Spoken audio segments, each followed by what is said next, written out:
মানুষের খারাপ সময়ে, অসহায় দিনগুলোতে সবচেয়ে বেশি সাপোর্টের প্রয়োজন হয়, এবং সেই সাপোর্টটা মানুষ খুব কাছের মানুষের কাছ থেকে, প্রিয় মানুষের কাছ থেকে মানুষ আশা করে থাকে।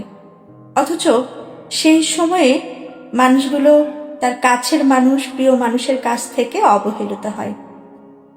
সুসময়ে পাশে থাকার চেয়ে দুঃখ সময়ে যারা পাশে থাকে তারাই আসলে প্রকৃত মানুষ এবং প্রকৃত শুভাকাঙ্ক্ষী।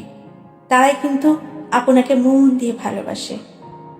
দোষে গুণে মানুষ সবাই আমরা।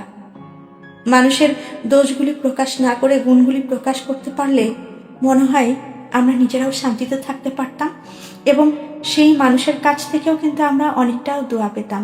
কারণ মানুষের মধ্যে তার শান্তির অনুভবটাই আমাদের জন্য দোয়া হয়ে লাগে, তা আমি মনে করি।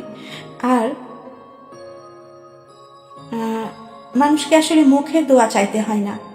মানুষকে আমরা তার কর্মকাণ্ডের মাধ্যমে যখন সন্তুষ্ট করতে পারি, তখন মানুষ মন থেকে আমাদের জন্য দোয়া করে।